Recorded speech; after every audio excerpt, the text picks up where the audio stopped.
Hey y'all, hey, it's JJ Conway. Welcome to Building Wealth Together, where our goal is to help you walk in abundance and leave a legacy.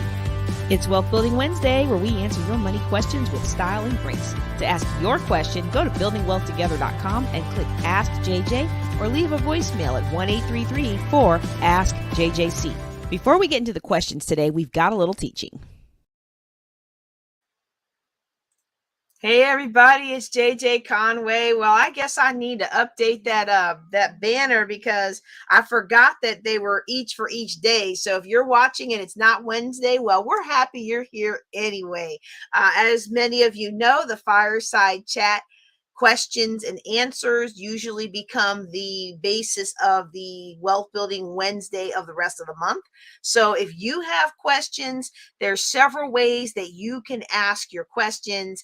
And one of those is by dropping them in the chat. However, if you'd like to ask, hang on, I almost did it again, but I caught it before we actually got into the content. I got some juicy content for you today, y'all. Let me get into the free conference call. Oh man, if somebody is on there waiting, I feel bad, but you know what?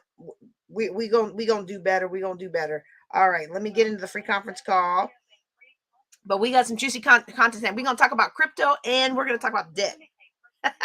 I know everybody is eager to hear when does JJ actually wants to have date. Yes, I am the host. Okay, great.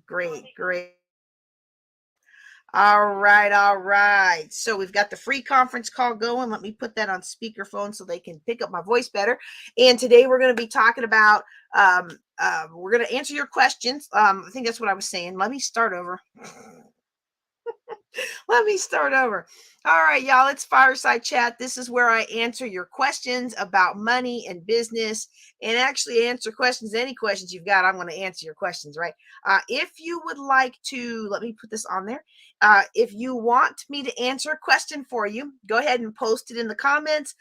Fill out the form at askjjc.com, or if you're on Facebook, but you don't want to type it in the comments, you want to ask it live, go ahead and dial this number on the screen here, 267-807-9598. The access code is there, 192-891-499, and that puts you into the free conference call so that you can ask your question verbally, all right? So what we're going to do today, though, before we get into the Q&A, what I want to do is I want to talk about crypto. Now, I posted something the other day that was kind of wonky, I'll admit it on that, and it's funny, I invited people to a seminar, and I'm like a proud mama because so many of my students came back and was like, hey, is this a pyramid scheme? This doesn't sound like something you would recommend, right? And I'm like, well, I was having a proud moment because there were a lot of factors that, just like Mary Kay or Avon or Discovery Toys or Young Living or, whoa, how many MLMs have I been in? Just like many network marketing companies, this had a lot of those kinds of features. However, it's more of a membership thing. So it kind of spurred me to want to talk to you guys today about crypto. So let me put my slide back up. All right. Let's see. I like that one there. So we're going to talk about crypto today. And I put, where is it? Come on. Where's that slide? Your input is invalid. No, my input is not invalid. I know what I did. Silly me. All right. Sorry, y'all. I promise I'm a professional. I promise I had a career in the Air Force in tech. All right, what I did, there it is. So I posted this slide the other day, okay? And when I posted this slide, not only did I have a proud mama moment, hold on, let me put it back on me. Not only did I have a proud mama moment about people wondering about, is this a legit thing, right? I had a proud mama moment that people are like, wait a second, you always teach us we shouldn't invest in anything we don't understand. Absolutely. I do not want you to invest in things you don't understand. However, every so often there comes a disruptor that we know is the next big thing, but we just don't feel comfortable enough. And then by time we feel comfortable enough, all the early adopters and all the early investors have already poured into it. And then we might make $10,000 and everybody else who was in before it made millions. And so if somebody wants to invest in crypto, but they just don't understand, I wanted to entice you to come along with me and learn more about it. I am in a process of learning more about digital currency. I wish I would have learned more about it beforehand when it first got started, because I remember when I was first approached. But you know what they say? They say the best time to plant a tree was 20 years ago. The second best time is today. So I'm going to encourage you to plant a tree today and learn about crypto. Okay. Now this slide notwithstanding, I don't want you, even though I put this out, I wanted to be provocative. I wanted to see what people would say. I wanted to see what people jump in. And it's funny because most of my audience is savvy enough. They're like, we're not investing in stuff we don't understand. So I got like 3 responses, right? I'm like, okay, that one fell a little flat. But the bottom line is, I do not want you to invest in things you don't understand. And if you want to invest in something you don't understand, please do not invest money you can't afford to lose. Okay. So if somebody says, well, I don't really understand crypto, but I kind of want to try to get in on it, what do you recommend? Well, do you have some disposable income? I'd say instead of going to Vegas or Shreveport, depending on what you can afford or where you're at in the country, instead of gambling your money away, I'll say, well, put it in another type of gamble that might actually really have better odds of paying you something, right? Or if you were going to go on an extravagant trip, and you could cut some costs out of that trip and throw that money. I don't want you throwing your rent money at any investment. I don't want you throwing your food money at any investment. I don't want you investing in the stock market or real estate or crypto, and then your children have holes in their shoes because you're doing all the stuff for the investing, right? You're gonna put $10,000 into crypto, but your kids, they're walking barefoot. Okay, I'm not advocating any of that. All right. But I'm saying you go to Starbucks every day, skip a day, and start learning about crypto. All right. You take, some of you, and I know because I look at your finances, and we go through it together, and I keep trying to convince you to get rid of that timeshare. Well, you know what? You finish paying off the timeshare, take that timeshare money, other than your maintenance fees, which seem like they always go up, which is part of why I don't like them. But take that money you were paying for your mortgage and throw it at some investments. Throw it at some crypto, throw it at some index funds, throw it at some real estate, throw it at something that will grow, and learn about this. Okay. I remember, who remembers when the internet first came out? I remember when the internet, I remember when my friends we didn't have the money for it, but I remember when my friends started getting computers. And I got my first computer when I went to college. And back then you could do everything to customize the computer. You could go in your auto exec back folder, and you could really, really go in there and change everything. You could change how things started up. You could change the colors. You could change the sequences. You could change everything about your computer. You could control it. You can buy all the parts and build it. And you can still buy the parts and build it. But man, to try to get your Microsoft certification today, it's a big deal and a lot of work and some time and expense, right? So back in the day, anybody could pick something up and learn and maximize it. And that's why I had one of the first female owned web design. And I don't have any proof, but I think it was the first Black woman owned web design company, because I jumped in there and I learned how to do it as soon as it came out. As soon as we went from Usenet to internet, I was like, ooh, let me learn and let me be a pioneer.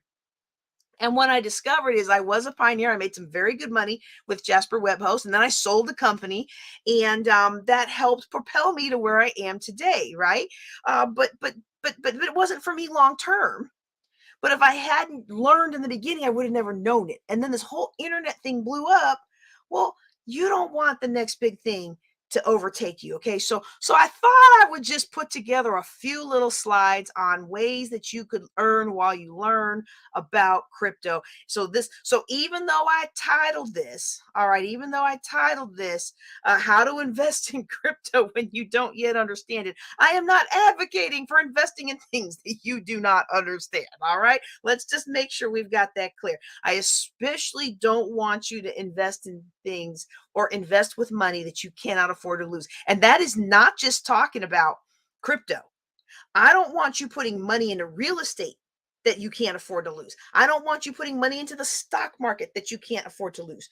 Because even though y'all know I talk about the cycles, right? Even though the cycle of the market goes up and down and up and down and it trends upward for the most part, you never know when you're going to catch the down slope.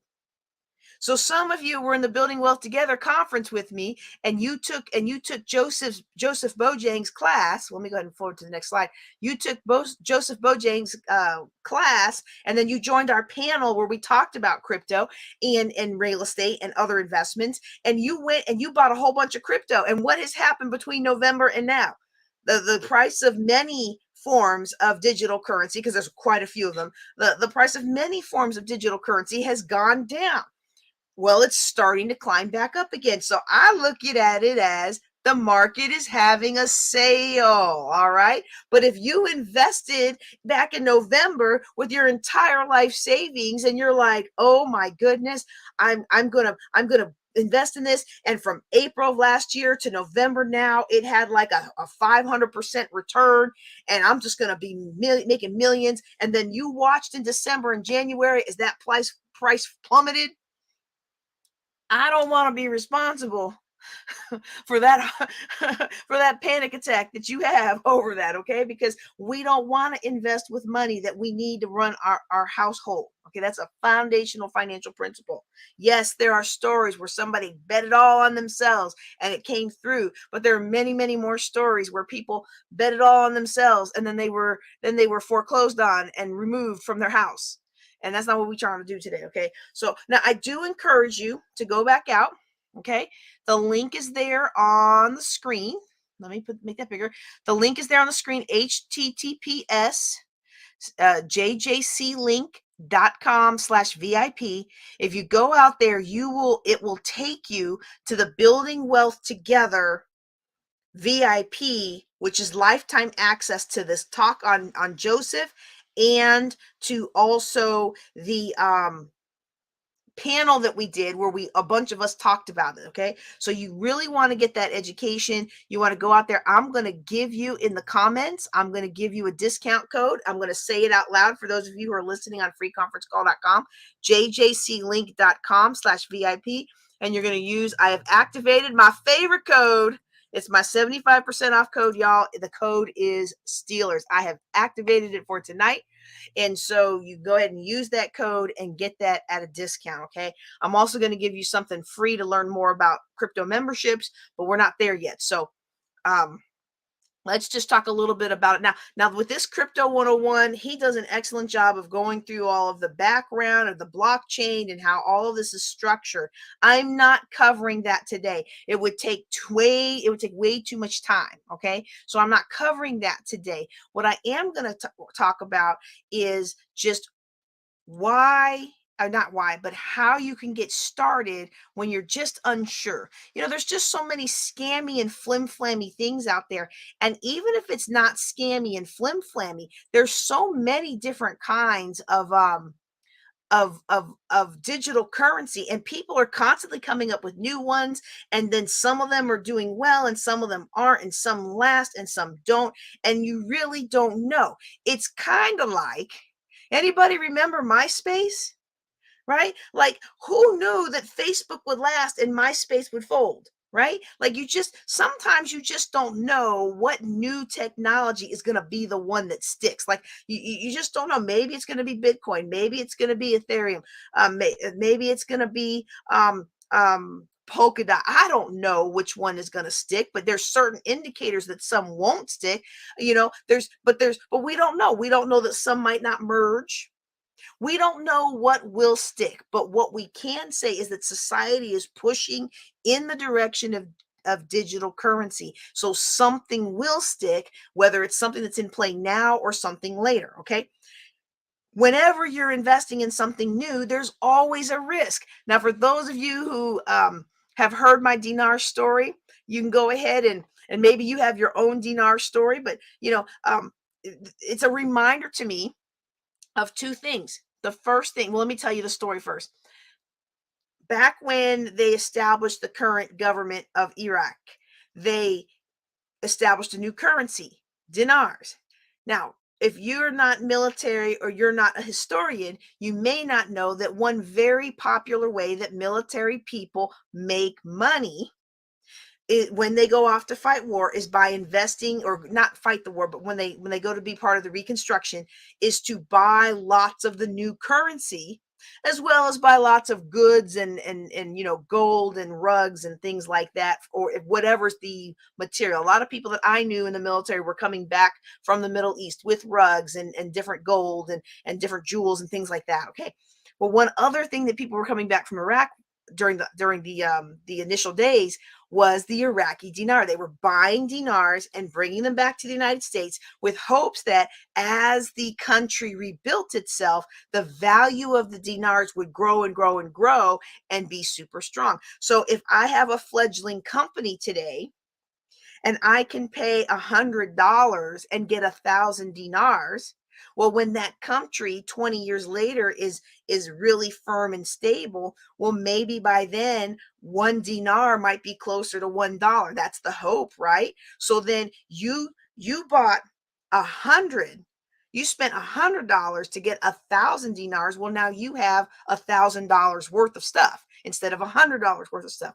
Unfortunately, for all of us who bought into dinars, 30, I did the numbers yesterday. Me and a friend were texting back and forth. It's $25, $25, 25 US dollars will buy you 36,000 dinars.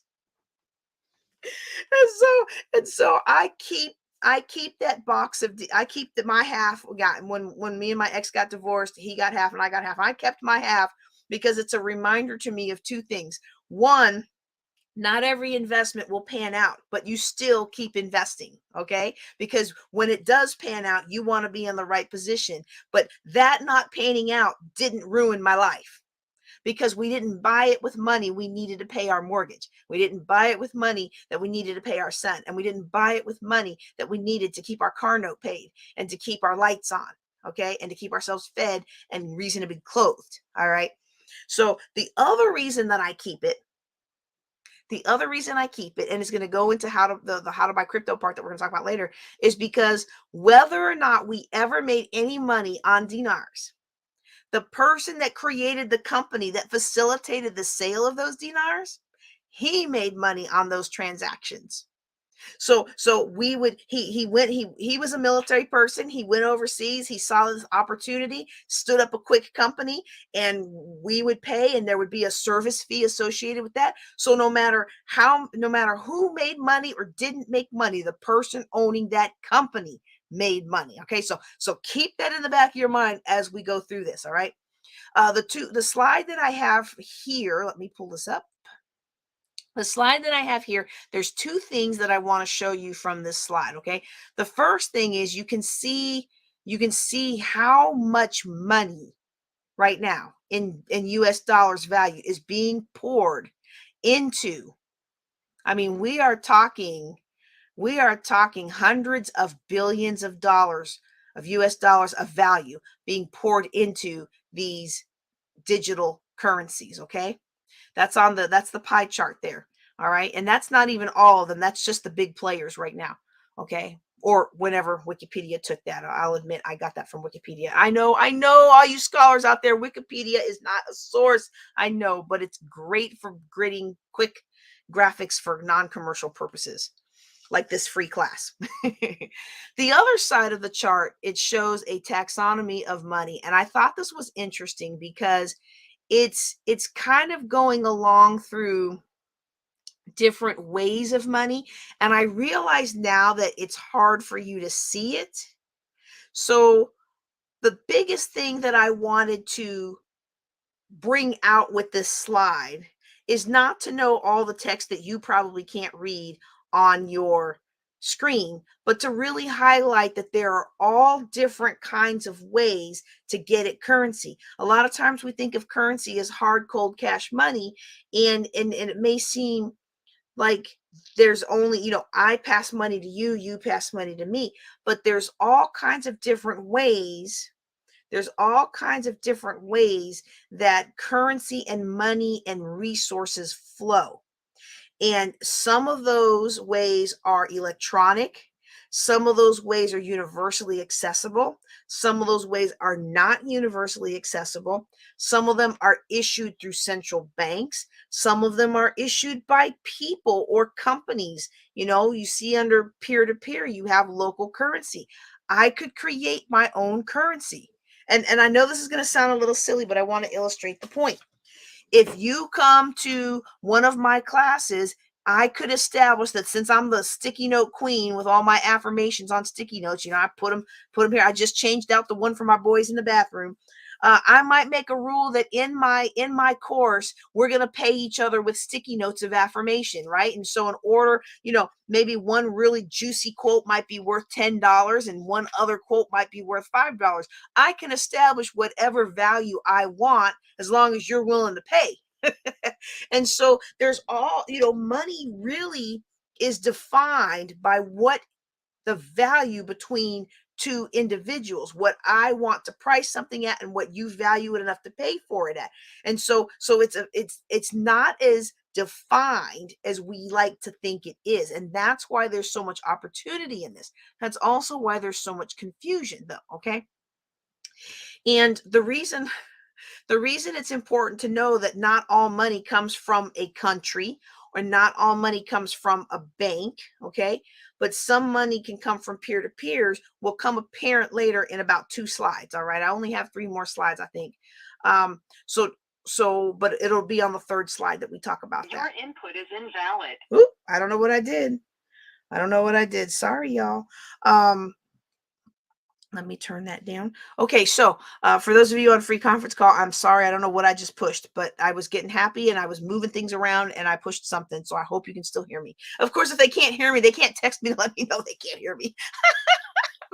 Oh goodness. Okay, so how do you invest in crypto when you're still trying to figure it out? Okay, the most obvious method would be to buy it, right? You like to go through an exchange, like Binance. Well, if you're in the United States, Binance.us, Coinbase, buy it directly from other peers who have acquired it. Okay, that's like one. That's like an that's an obvious way to go get it is you just go out there and get it. So just like if I'm traveling to Germany or Italy and I want to get some, do they still use the euro?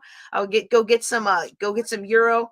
I might go to the bank, or I might go online, or I might go somewhere and just buy the euro that I need for my trip. Okay, so that's one way of doing it. Okay, another thing though Another thing that I could do if I wanted to profit from this crypto explosion. Now I understand it's kind of gone down since November. It's starting to climb back up. We don't know if this is going to skyrocket like it did last April, or if it's going to kind of go up and down and up and down and wiggle and squiggle and squirm a little. We don't know yet. But generally speaking, okay, we don't know, but generally speaking, people are expecting crypto to skyrocket over the next couple of years.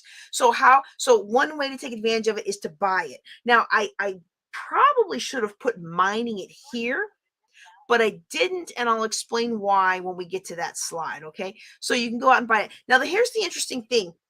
Even though this is a largely unregulated field, there is still a lot of regulations and restrictions depending on what country you're in. Okay. And so even today, I went out to look at something and I could not find any English videos on it. I found a lot of videos that were English, but they were actually different language. They had English title, but they were spoken in a different language. And I thought it was very, very strange that on this particular topic, I could not find any English speaking peoples, right? And not even from South Africa or, other places where English is the predominant language. So I did a little bit of research and I found that the topic I was looking up was actually considered in the United States to be more of a scam kind of topic. Well, I'm not trying to get any regulators on me, so we're just, that's why that's why I'm being a little bit discreet about what I was searching. Nothing illegal or immoral, but there's different countries have different rules. Okay, so we want to be aware of that. Like even Binance, you have to go to Binance.us. You can't use their regular website because it's not allowed in the United States and most United States markets, most United States states. So there's a lot of interesting things that we have to think about there, and we have to make sure we find out the best solution that works for us. Okay, so if you want to buy it, you can buy it through an exchange, you can buy it through peers. Some countries have ATMs. There's a couple of other different ways that you can buy it, but generally speaking, you are going to pay some kind of fee for the acquisition. And that's something that you have to consider. Just like if I go exchange money at the bank to go get euros, or to go get when we were in Suriname, what was it? It wasn't the euro. Oh boy, I don't remember what it was, but you change money, there's always an exchange fee. Okay, and it's the same here when you're switching from your paper or your metal currency, which they call fiat currency, to your digital currency. All right, the next oops, maybe it would help if I show you the slide. The next way to really profit, and I should have really maybe titled this slide "How to Profit from Crypto" instead of "Invest in Crypto," but there's still an investment aspect of this, is to invest in the systems that support the currency and the technologies. Now, this is where I really am trying to learn to see if there's a place for me to help develop or invest in new technologies. Those of you who've taken my Authentic Abundance, which is wealth building for the women of God, my Authentic Abundance class, one of the things we do is we go through Wallace Wattles' The Science of Getting Rich. And in The Science of Getting Rich, he wrote this in like 1906, 1900, whatever it was, early 19th century there. He early 1900s, not 19th century. He writes, well, maybe you couldn't make your money in steel, and maybe the railroads are already snapped up, but the aeroplane is coming online, and there's going to be a huge field of profit associated with the aeroplane. So now's your time to learn about the aeroplane and get you some of that market. Stop lamenting that they've already taken up all the steel and the railroads, and those tycoons have already made all the money there is to be made for the most part, and get you a job that pays well, save your money, and invest it in related technologies and facilitating of the aeroplane. And so when he wrote that, the airplane was just coming online. Well, now it's a multi-trillion-dollar industry, right? Like you can, we can't even imagine life without the airplanes. Same as when the internet came along. When the internet came along, how many people have you heard? I've heard the story from several wealthy people about how they missed the opportunity to buy into the internet, and they missed the opportunity. They didn't trust it. They didn't understand it. Okay. So I want to encourage you to take the time to trust and understand so that you can move your life forward with this explosion of opportunity. Does it mean that you're never going to have any other explosion of opportunity? Well, of course not. Our life technology, it accelerates and it releases at such a high rate. There's always going to be something else. I don't want anybody to feel pressured or obligated to do something they feel uncomfortable with. But I want to encourage you to learn about this, to see if there's a way that you can help build a system or help invest in a system. Or, one of the things I noticed was for the particular thing that I was looking up, the lack of the English speaking folks. And until I found out that there's certain regulatory issues, I was getting all excited. I was like, ooh, I'm a good educator. I can learn about this stuff and I can teach people about it. And that's how I can make my money in that space. I can be the queen of crypto. Like somebody already got the name though. So I said, oh, I need to find another name. Like I'm the queen of cash flow. Well, I could be the queen. I could be the queen of crypto. What's a C name?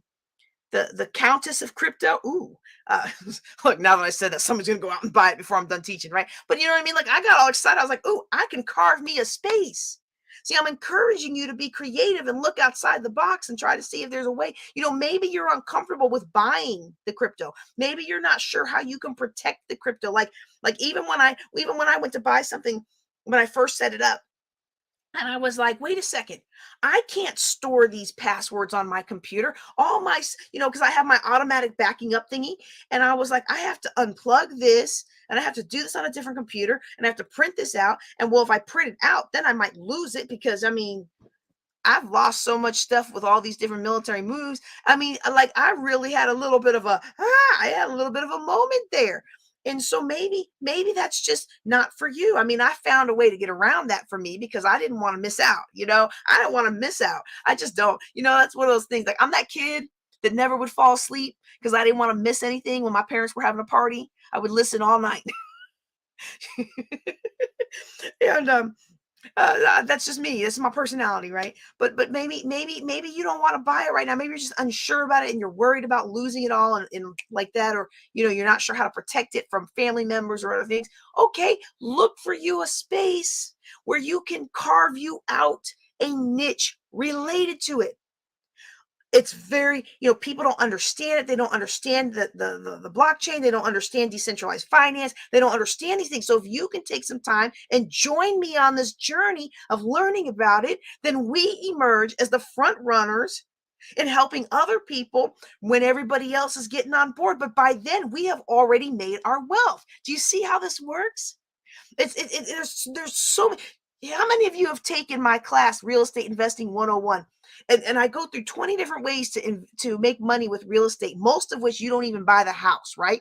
And on that list, there's deal making, there's ancillary services like having an ATM. So maybe you don't buy the apartment, but you bring the ATM to the apartment people, or you bring the ATM to the retail sales.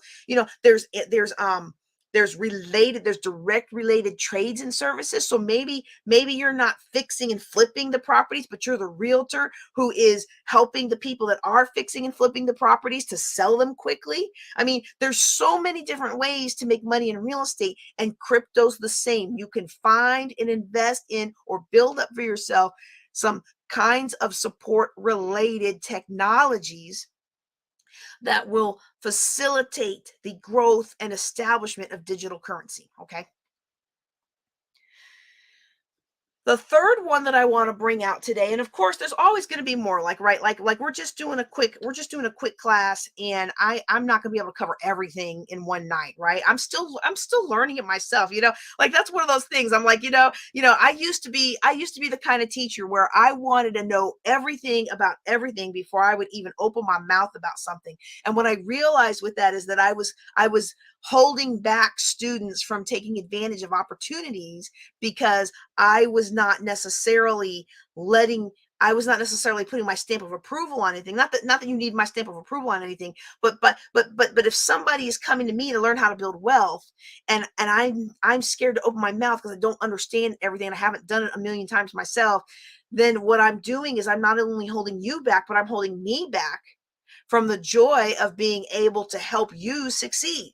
And so I said, okay, and you'll notice this with the real estate. How many of y'all took my tax certificates class 3 years ago before I ever even had a tax certificate to buy, right? And I said, look, you're gonna take this class. It's $350, and then every year it went up, right? Like right now, well, we're not doing it in 2022, but I think the last price we sold it for was like $3,500. And but when we first did, I'm like, okay, $350. You get lifetime access to look over my shoulder because I don't know what I'm doing, but I'm going to be honest with you about every mistake I make, everything that goes right, everything that goes wrong. We went to the courthouse. We went to research the properties. We went and looked at the properties. And then for people who couldn't, we met at the Starbucks. And I said, here's what I did when I went down to Benton, or when I up to Benton. And here's what happened when I went down into Shreveport. And blah blah blah blah blah blah. And I'm telling you, I just learned how to bring people with me and be transparent. Like, hey, this is new ground for me, but you know what? If you invest in me early on, you invest in me, I take your money, I go do something, you learn through it, and then you grow and I grow.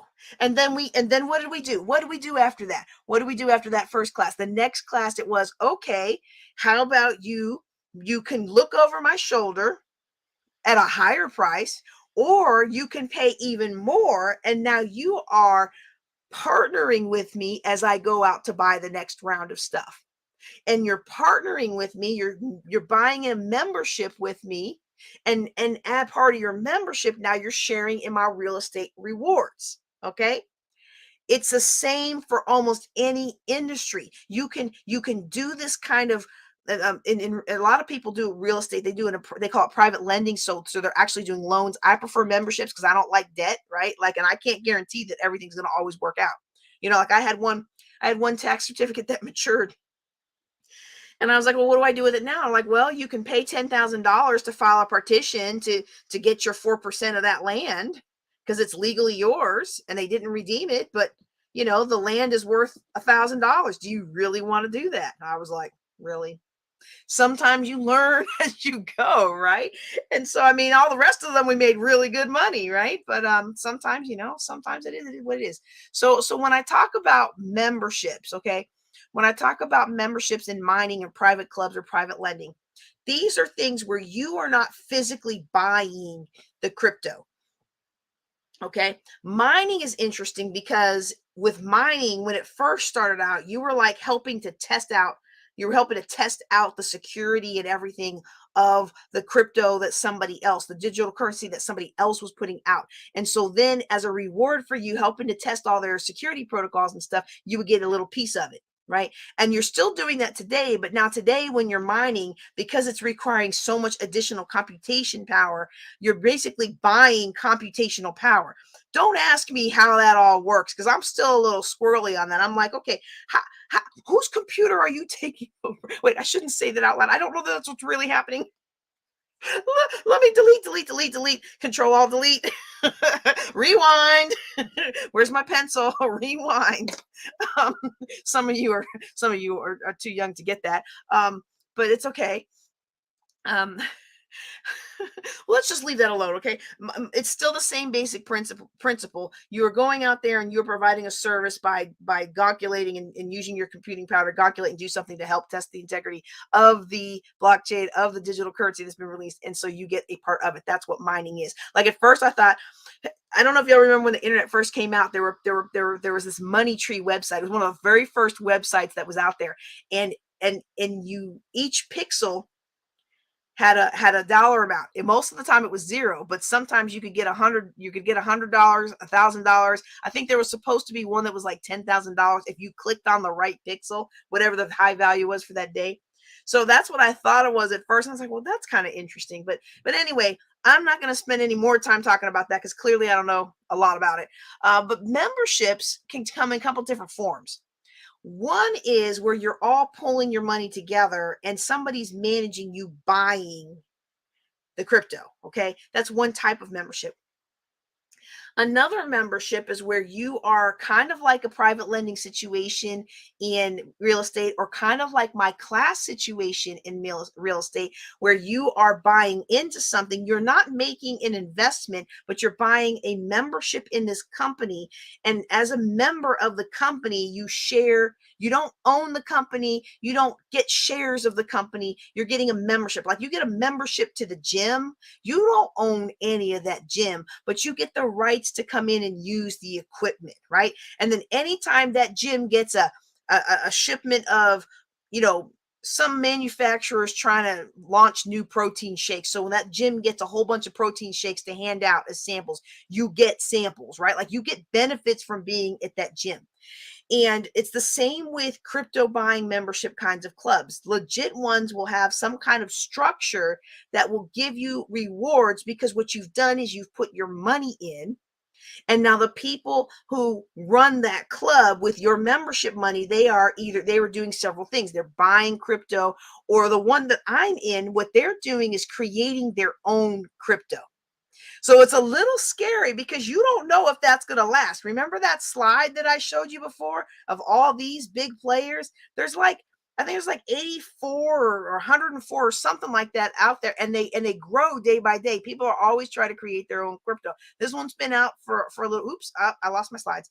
This one's been out for a little bit, but the principle is still kind of there we go. The principle is still there, that, like, hold on, let me get my slide back because I want to be able to get that up. Hold on, change layout. Hold on, share screen. I guess I really don't need to. There's no other slides. I think. Oh, no, there are some other slides because I have a slide to show you where to go next. That's kind of important. Like you need to know what your next steps are, right? Okay. All right. So the one that I'm a member of, they are creating their own crypto. And what they're doing is they're using the memberships of everybody who's bought into the club. They're using the memberships to stabilize the crypto until it can take off on its own. And so it is a little bit risky, I'll admit. And that's why I said way back in the beginning, don't invest with any money you cannot afford to lose. Okay. But in this case, with the membership, you're not actually investing, you're buying a membership. And for your membership, you're getting defined benefits that will be given to you over time. Okay. And so you can have the private clubs that get together. You can have private lending where people get together. And it's very similar to real estate. Like I said, you can do this. You can do this with businesses. You can do this with real estate. You can do this with crypto. These principles work across all kinds of disciplines. All right. And so I know that that was really kind of quick, but I hope that you've been encouraged. I wasn't hoping to make experts today. What I was hoping to do today was to whet your appetite and say, wow, I think I can learn about some of these principles. I don't think I'm going to be afraid of this anymore. If I go listen to this talk, now I understand what they mean by membership. If I go out to Coinbase, or if I go out to Binance, or if I go out to what are some of the others? MetaFox, and I don't know, y'all. I haven't explored them all. I'm not going to endorse anybody because I still am learning about it. All right. But at least now I want you to have a comfort level where you don't have to be afraid. You can step out and try something with this a little bit more confidence. All right. And so I'm gonna encourage you to ignore that slide because I clearly messed something up there. I'm going to encourage you to get invited to our crypto membership club meeting, which is on Wednesday. Okay. And there was another slide that I was supposed to have. I will just go back to it. Okay. So I'm going to encourage you to do two things. One, I want you to text crypto to my new text number. Now this is my new business text number. So yes, I'm the one that responds to you. There is an autoresponder when you do crypto. It's going to send you information about the every other Wednesday meeting. But for now, but it is me. Like anything after that you do, it really will be me. Okay. 254-527 5552. Now, the really cool thing is that actually 254 is the area code of my new home. Okay, where I'm at here in Stephenville. You know, being military, we've seen to move around a lot, but for now, I'm in Stephenville, Texas. 2545 ask JJC. Is that cool or what? I should put that on the slide next time. But if you text crypto, what it's going to do is it's going to shoot you information for next Wednesday's class. And whenever we have a Wednesday class, it's every other Wednesday. Whenever we have a Wednesday class, it'll shoot you a reminder. If you want to ask questions or anything, you can do that because it comes to me and I can respond to you individually, but it keeps all the crypto stuff in one place so that I don't have to go, I don't have to keep switching mindsets. Like when I'm ready to answer crypto questions, I'm in the crypto section, and when I'm ready to answer real estate questions, in the real estate. So you're going to text crypto to 254-527-5552. Okay. So that's one thing I'm going to ask you to do. And then the other thing I'm going to ask you to do, I'm going to put up this slide again.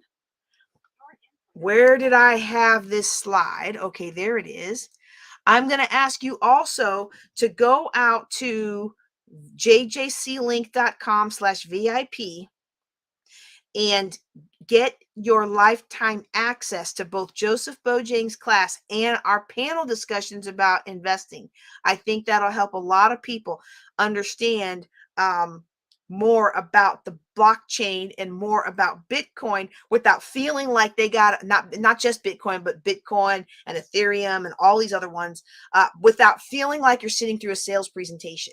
That's the biggest thing. Like that's the biggest reason why I asked him to do it, and what we're charging for the VIP membership with my Steelers code. It's simply to cover the cost of hosting the content. I'm hosting it on Vimeo. We're delivering it to you through a teachable platform. I am simply recouping my cost, and it's very educational. In fact, I had to listen to it about 3 times to really internalize the information. And so I'm going to encourage you to do that today. All right. Now, that is the teaching portion of what I had here.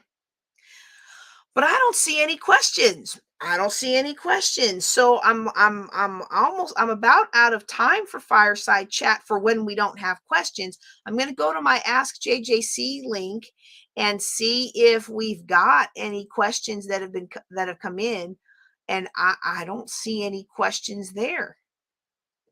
Well, that's kind of strange. Hey, I would like for y'all to do me a favor. Can you all go to HTTPS? It's the same link. It's the same link that's on the bottom of the screen right now. Can y'all go out to jjclink.com or askjjc.com and just tell me if the form comes up? Because this is the second month that I haven't had anybody submit things. And we used to get like 20 or so submissions every month.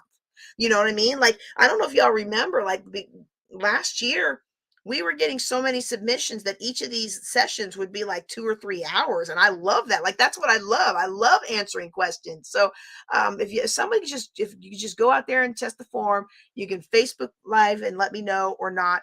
But I think what I'm going to do, see how everybody feels about this. I think I'm going to teach you guys something else. Is that okay? And you say, what? She's going to jump from crypto to something else. Well, I meant to teach this with the self-image rising kickoff. So there's a part of the class that's free to the public because I want you to buy the class, right?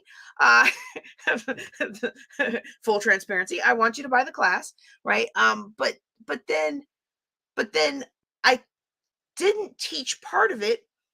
I actually forgot that it was part of lesson 1, and I was preparing for lesson 2, and I realized, well, I can't teach this for lesson 2 because I was supposed to teach this for lesson 1. So I think what I'm going to do, if y'all will just indulge me for a second, I am going to switch gears here.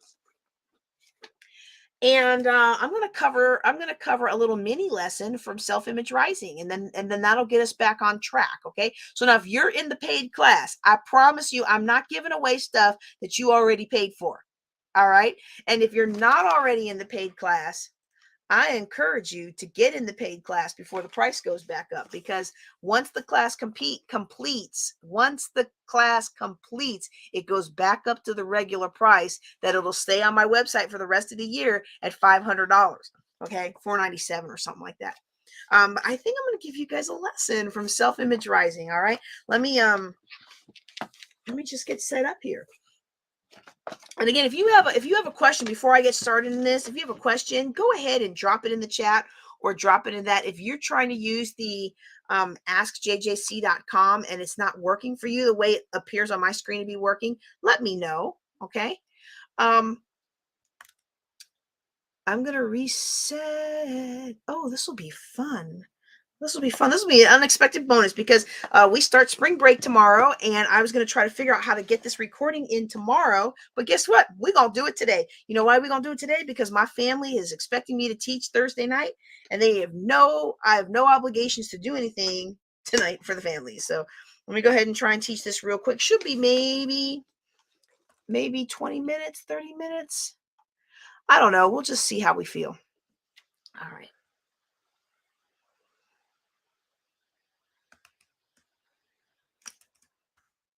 Switch back, and you are still here. Fantastic. All right, all right. Let me stop sharing the screen for the crypto.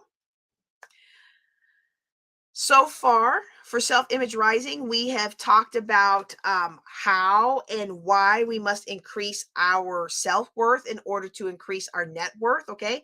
And so what we're going to do today is we're going to continue this theme. We looked at how fear paralyzes us, right? And we looked at how we really do have the power to do something about it. Okay. And the thing is I don't know about y'all, but for most of my life, I didn't think I had the power to do anything. Right. I just, if life happened, it was great. And, something went well for me, great. If it didn't go well for me, then I was sad. But like, I didn't know I had the power to really control my thinking, or control my attitude, or control my feelings. Okay. And even when I began to feel like controlling my feelings, for me, control looked like stuffing. Does anybody else have a situation where like they thought they were controlling their feelings, but really all they were doing was just stuffing them inside, right? Okay. So this is how fear begins to paralyze us. And so last time we talked a little bit about what to do about it. Well, today we're going to start off talking about stigma, and we're going to talk about how the stigma of shame resides in our subconscious, blocks us from success in an attempt to keep us safe. All right. So before we get into that, I want to lay some foundations of how I work. And some people have seen this before, but I want to make sure you've got the foundation. Okay. All right. So let's see. I am going to draw for you a famous very famous concept called the stickman. All right. I believe it was Thurman Fleet that came up with the stick man or stick woman, whatever you prefer. Okay. This is the stick man. All right. And what we want to recognize is that this large circle represents our mind. All right. The top part of the circle represents our conscious mind. And the bottom part of the circle is our subconscious mind. Conscious and subconscious. I should probably write that down. Okay. These are two very important parts. I'm just going to write con and sub so I can save time. They're two very important parts that do very different things, but they work in concert and harmony with one another. Okay. The conscious mind is where our awareness lies. It's where our free will lies. It's our thinking mind. We choose our thoughts in the conscious realm. We can choose to focus on something positive or something negative. The conscious mind is our emotional mind. So emotion, think about energy and motion. This is where the vibrational frequency that we internalize and broadcast out into the universe is calibrated. Okay. Now I'm not talking about woo-woo science or anything like that. Okay. Pop science. I want you to think about how when you meet somebody in the grocery store, in the checkout line, or when you're walking through the mall, and you feel energy from them, you feel a vibe. They call it a vibe, but it really comes from the word vibration, right? You're feeling their energy. That's where all of this is coming from, is from what's going on in our mind. Okay, our subconscious mind. It's not what's going on in our conscious mind usually. It's what's going on in our subconscious mind.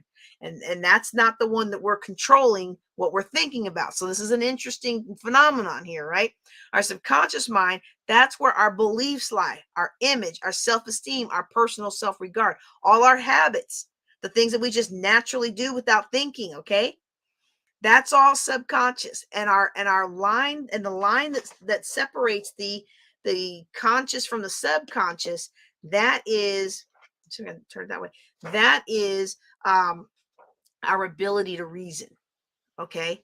So when we were born, this line, okay, and this top half of the circle, that wasn't there. And so I don't know how I can draw this. I think I'm just going to draw a little dotted line. And I'm going to, I think it's like at about 12 or so. Okay. I'm going to write 12 years old. About 12 years old. Okay. And so this cap wasn't there, and I drew a dotted line because all the thoughts and all the ideas and all the images and everything that we saw up until then goes right into our subconscious mind. Okay. It just goes right into the subconscious. So the red line is going to be our 12 years old. It goes in here. Images, words. Okay. The things that the ideas, Okay. Anything that somebody said to us, right?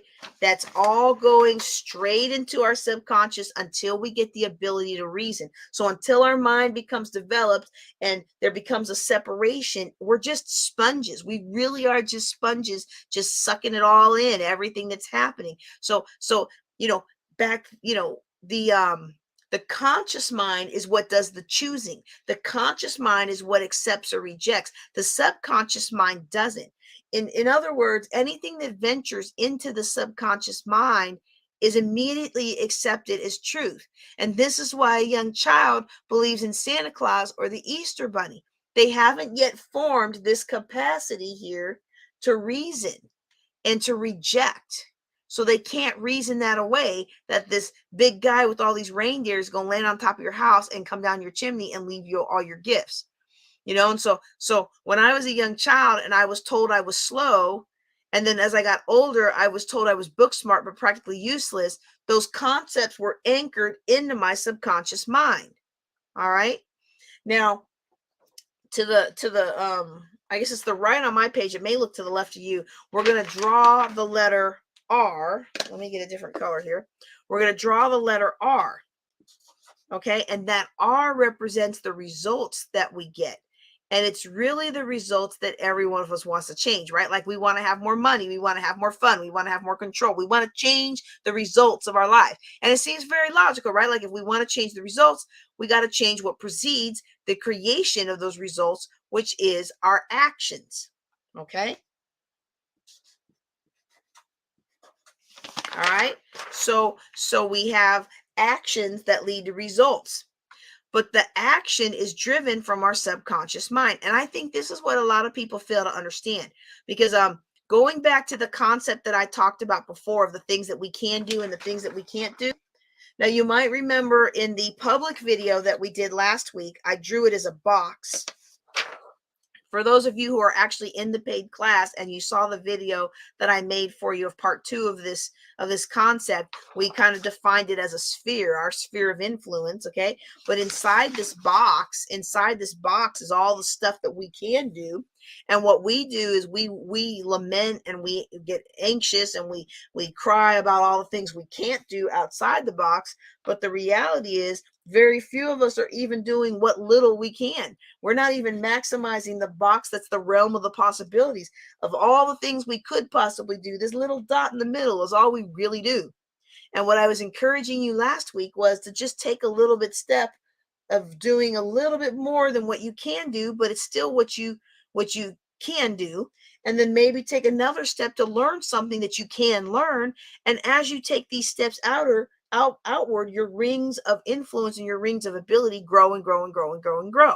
Okay, so if you ever go onto my YouTube channel, JJ Knows the Way, back in like 2016 or something, you're going to see some wonky videos, and then you're going to see one that says why I make these videos, and it's just the worst. Like I look at them now and I'm like, oh, that was just the worst. But what I put in that video is I'm making these videos now because I know that I'm called to do this, and the only way I'm going to get better by it is by doing it. And so I made a lot of mistakes in those early videos, y'all, but I did it. Okay, and so, we of all the things that we can do, there's a lot of things that we don't do, but there are things that we can learn to do. And so what most people try to do when they try to change their results,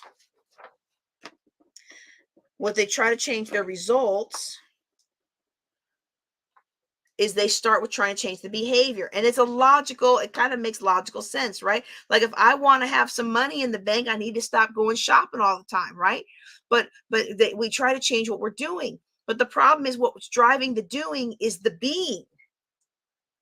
See, what's causing me to go and blow all my paycheck shopping isn't that I don't know or don't realize I should be disciplined to save some of that for a rainy day. We all know, I know that. But there's something in the being that's appeased by taking the action to shop and shop and shop. Some might say that I used to be a shopaholic, and we can talk about that another time.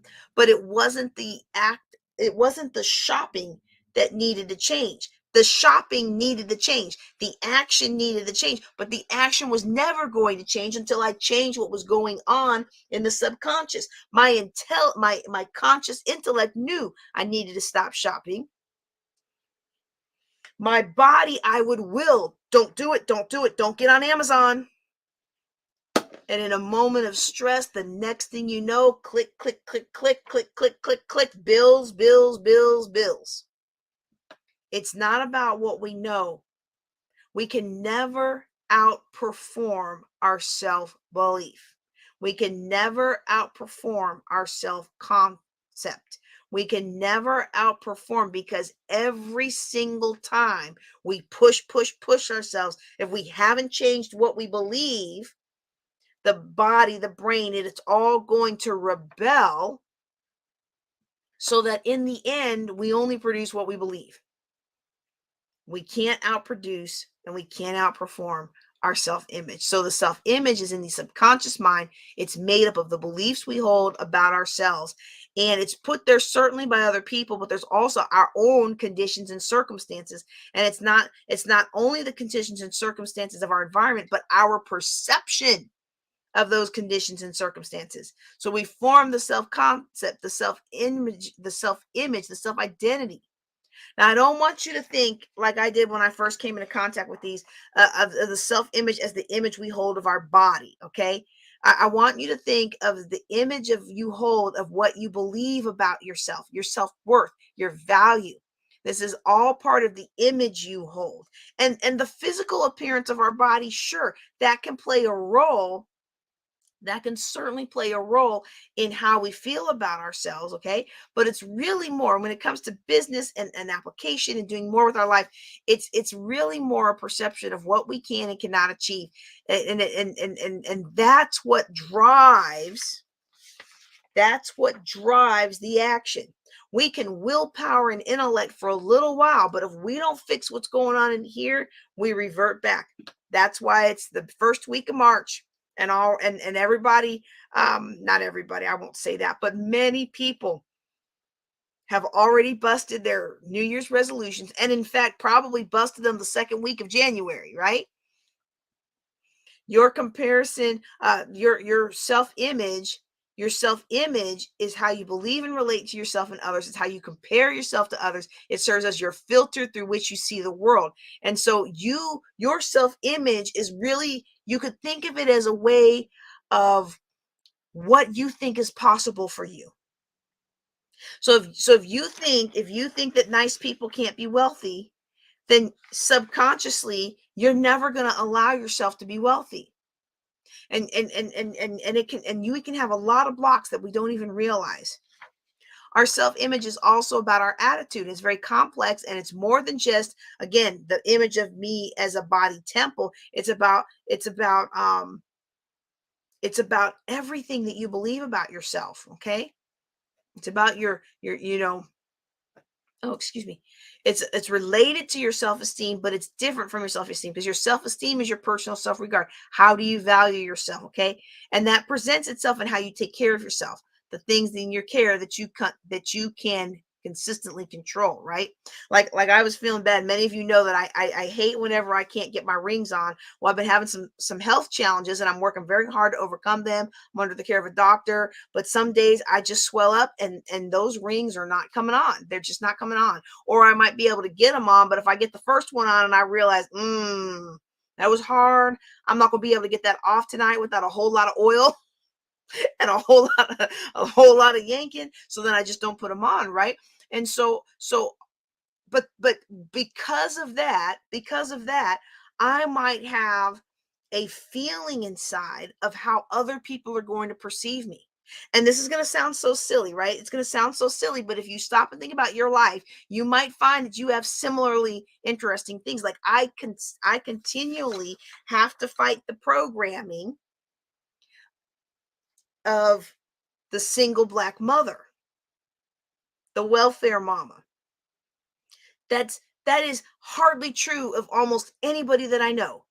I know a lot of single black mothers that did not fall into that stereotype, that very negative stereotype that you see portrayed on the media all the time, or that you see portrayed in all the memes and the things on social media all the time, right? But when I came home from that trip and my ex had sold the house and he had gotten himself an apartment and we signed divorce papers and I had to figure out how to live life as a single military mom with all this debt, and he went off to go dating college girls. Like for me, all I could see about my life was that here I was, after all my hard work, I had become what I always didn't want to be, was a single black mom on assistance. And you know what the sad part was, is I made too much money to qualify for assistance, so I didn't even have that either. But what did people assume? One of the reasons I kept my former married name for so long is I didn't want people to assume. So I'm always very conscious of not wearing my rings, either because I don't want my husband to see me without the rings he worked so hard for, or because I don't want people to assume I'm a single mom, especially since my oldest son and me have different names now. And so all of those kinds of things wrap up, and I teach this stuff, y'all, and I still have to fight certain things when that comes up. Like, wait a second, that does not define me. Okay, I'm having a little bit of a health challenge today, and so I'm not putting the rings on, but that does not define me. Okay. And so it's all these different things. And a lot of these beliefs were put into our head before we even formed the ability to reason. And so whatever your background, you carry the traditions of your culture, the traditions of your religious belief. You carry that conditioning, that programming, the expectations you had, and the expectations that you perceive other people have of you. I'm very, I get, well, I don't get so much anymore because, I realize now that it's okay if you don't think I have anything.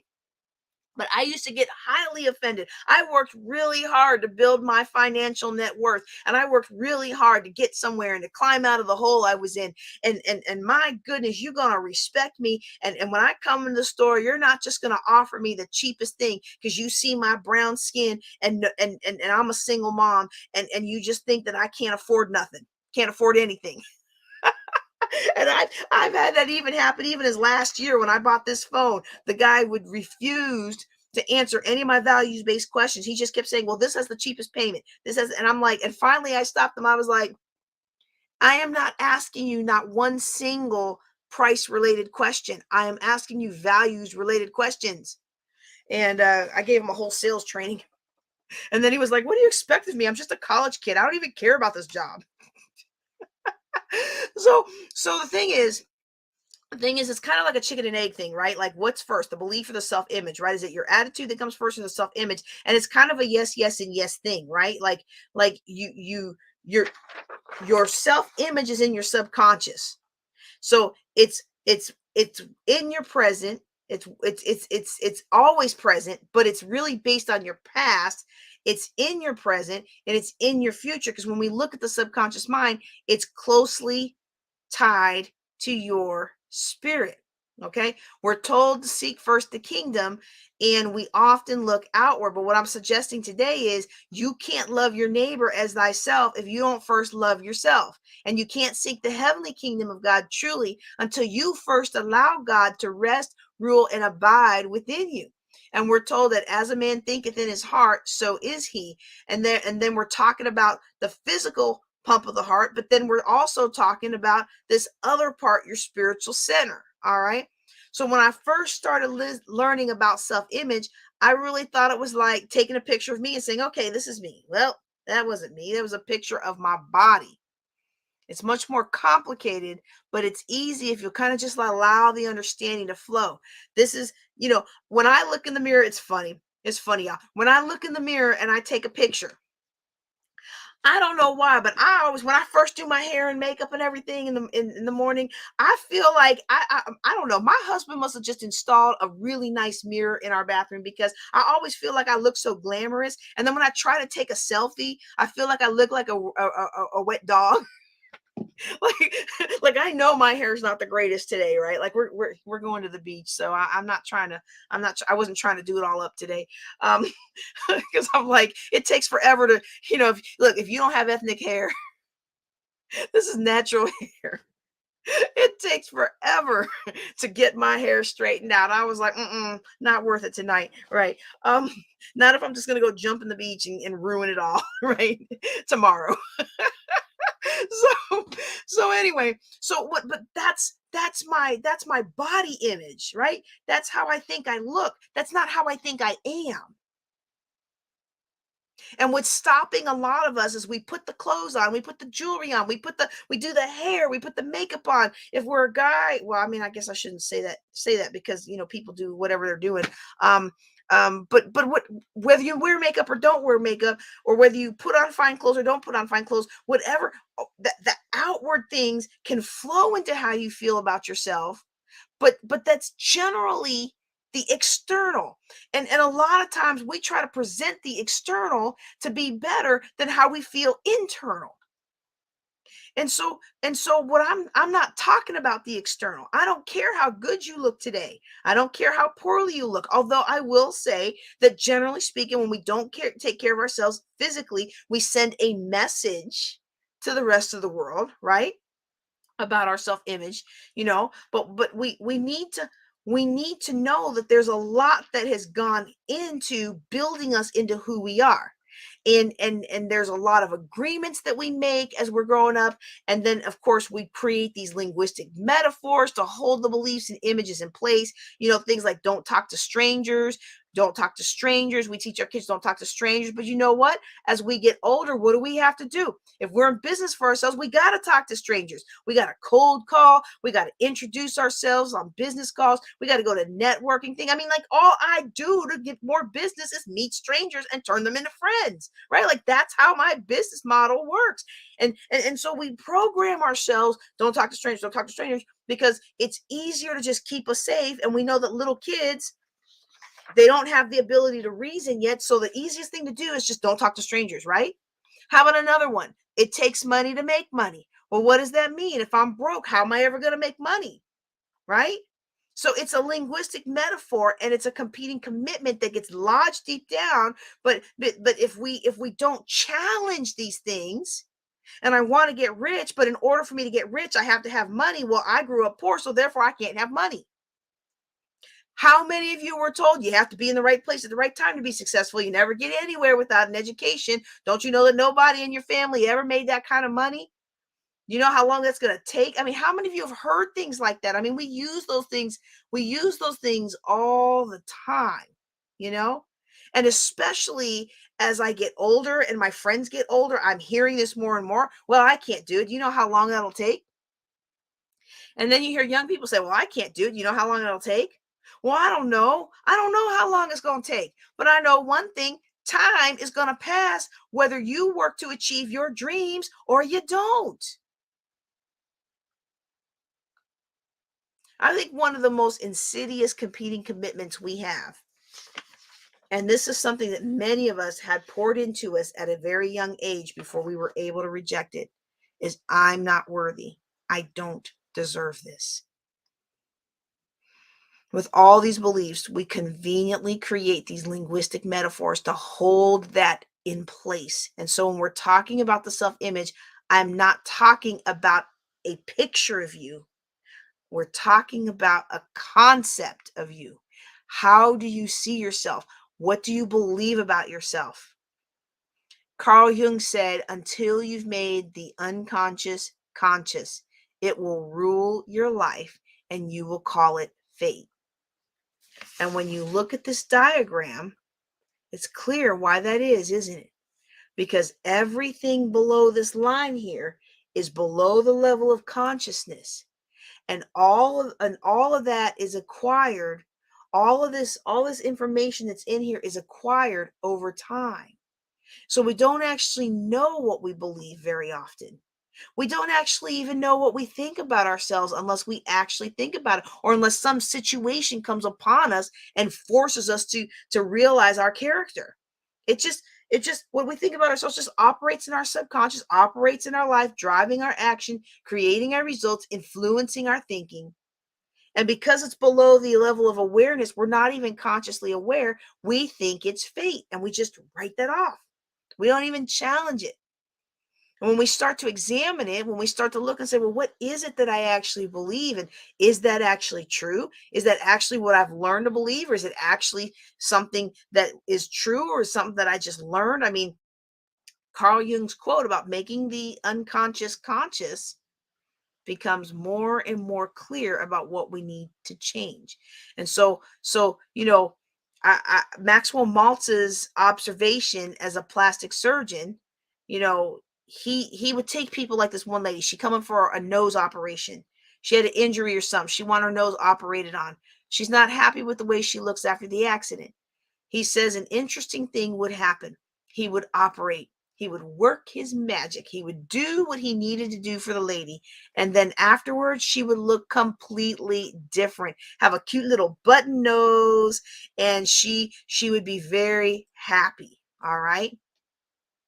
Hold on a second. Let me take care of that. We do not want to have, I love all the traction my YouTube channel is getting, but we definitely don't want to have all of these crazy comments and commenters, right? She'd have a cute little button nose. She'd be very happy.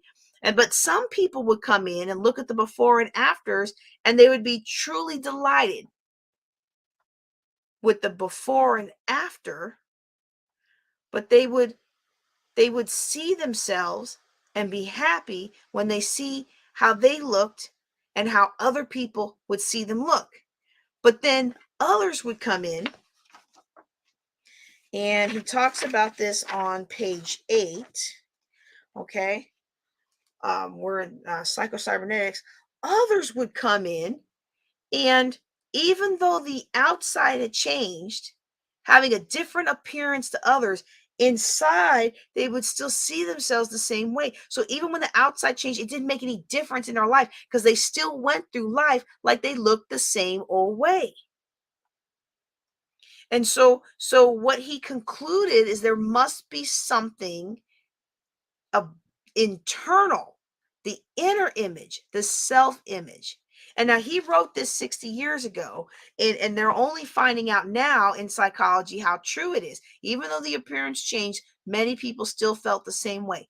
Why is that? Why is that? You know, very, very interesting how, for other people, the self image isn't changed just because the outside is. They don't see themselves or feel themselves in the way that they look to other people. And so the self image doesn't necessarily reflect the changes to the outer appearance, and the feelings remain unchanged. And what did we talk about earlier?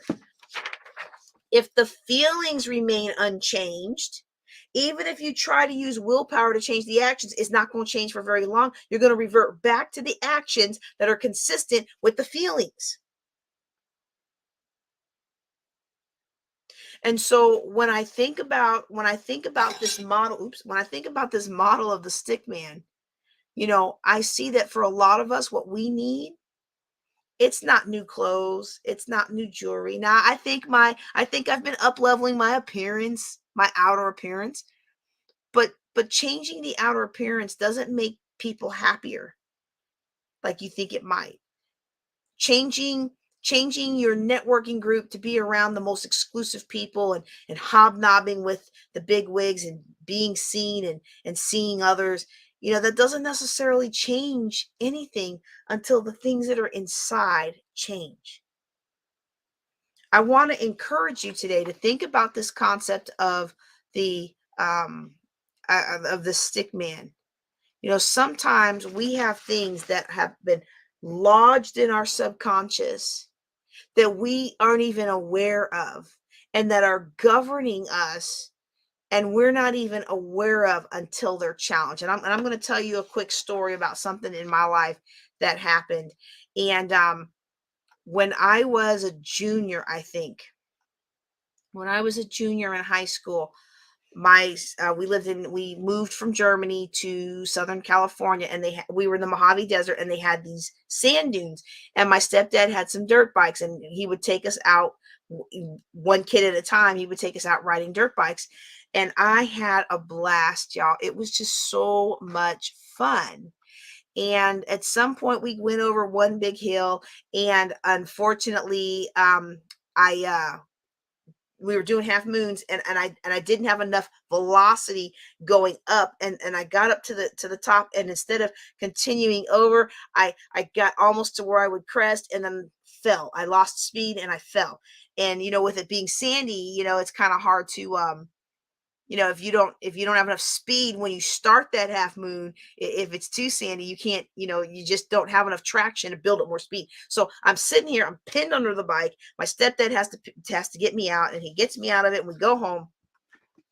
Y'all, it was 15, maybe 20 years that I thought that my stepdad did not take me back out riding because he thought I was a loser child who couldn't even handle going up a small hill. And I didn't even realize I felt that way about it until for I think I was, yeah, it probably was almost 20 years, because I think I was like 35 or so, and I think it was like not long after the divorce. And I'm in there at Christmas or Thanksgiving or something, and he's talking about the dirt bikes, and he said, "What do you mean you wished you could have gone back out?" I'm like, "Yeah, I always wished I could go back out. I saw you with my sister, I saw you with my brother, and you never took me back out." And, I just figured it was because I was such a loser child that I couldn't even get up the hill, a small hill, without needing help. And he was like, "Well, I thought you had such a bad experience that you didn't want to go back out again." And for years, I had internalized that my stepdad felt a way about me that, one, I didn't even realize I had internalized until we had this conversation. And two, was completely different from what actually happened in his mind. So there are a lot of things. Remember, now I was old enough to be able to reason, but in that instance, that emotion deposited itself and it lodged itself in there for 20 years. You don't think that affected my ability to be a leader in the military, or to be a leader in business, or to be a leader in the ministry? Bit by bit by bit, things like that happen impact us. But we have the ability to take control of our thoughts, take the helm of thought, and bring our thoughts under subjection. And then bringing our thoughts under subjection, we then begin to slowly change what's going on in here. But we can't change it by just thinking, my stepdad didn't mean that. My stepdad didn't mean that. What I have to do is I have to find ways to engage my subconscious. And you can't will or desire or intellect your way into it. But there are ways to influence the subconscious to overcome those feelings. And that's what we're going to talk about in the rest of this course. I'm going to give you one more story before we close out. This is regarding my son. And this is both to tell you that it's possible to learn how to challenge these thoughts that people dump on us. Because a lot of the things that we have felt about ourselves that has been holding us back, a lot of it is stuff that other people dumped on us when they were unhappy with their lives. All right. But I teach this stuff, and every once in a while I still make mistakes. And you may have heard this story before, but it's a good one. And if you haven't heard this story before, I think it'll be eye-opening for you. One day I was driving along with my son, and I was preparing him for the possibility of us moving to Texas, where my husband was at the time.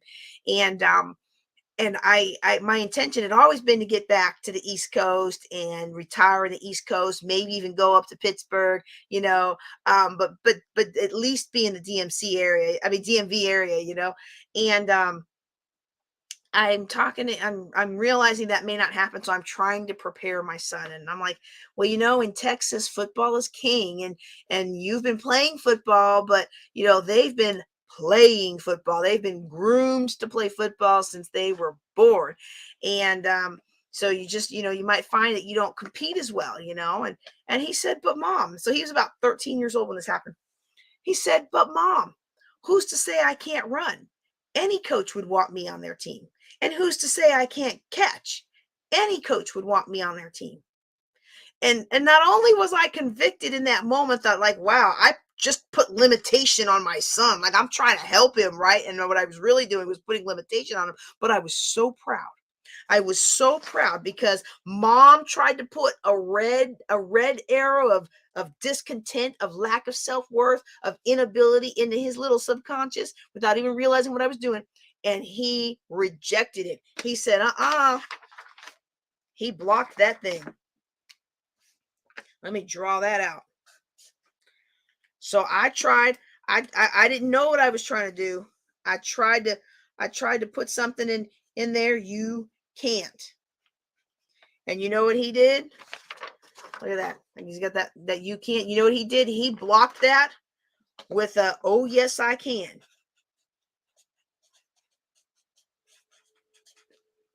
And what we're going to do over the course of this class is we are going to help you not only uncover the times when others or even yourself have been dumping on you or telling you can't achieve this, you can't achieve that, or we're going to be uncovering some of the false beliefs that you had that you may not even have realized, or we're going to be digging into what's been holding you back, because even if you're successful, there's always a higher level, and whatever level we're on, that's the sum of our best thinking at the moment that we achieve that level. And so in order to keep going up higher, we have to keep growing, and this class will help you help you clear those barriers so that you can keep growing. But what he did was he refused to accept that.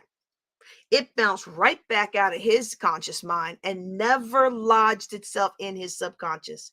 And so we're gonna be pulling things out of your subconscious that have been blocking you, and we're gonna be filling your subconscious with affirming things. Affirming things like good things are supposed to happen to me, right? Some of you don't believe that today. But from now on, you're going to believe that good things are supposed to happen to you, because I'm going to encourage you to put these kinds of things in your life so that you see them all the time.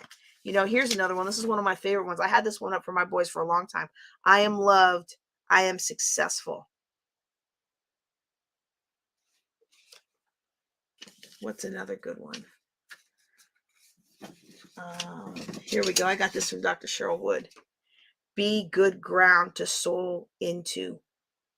Some of us, we don't think we're worth it. We don't think we're good, but we have the choice to make ourselves good. We can make ourselves good ground. I am worthy of abundance. Some of us, we give so much of ourselves to other people, but we don't feel worthy of abundance for ourselves. I want to encourage you that it is possible to take your life to the next level, whether you're starting from a position of some success or whether you're starting from a position of everything in my life has gone wrong and I don't understand why. This class will help you take your life to the next level. Now, if you are not already a part of the paid version of this class so that you can get all of these life-changing lessons, as well as the electronic copy of my book with all of the exercises that will help unlock this for you, all of these exercises that will help you see where you're at and what you need to do, then you need to go out to the link at the bottom of the screen right now, jjclink.com/SIR. That stands for self-image rising. And you need to find yourself in this class. I promise you it'll help you take your life to the next level. It has the potential to double or even triple your income simply from applying these concepts to your life. I'm JJ Conway. I want to thank you for being on with me on this lesson. Y'all take care and be blessed.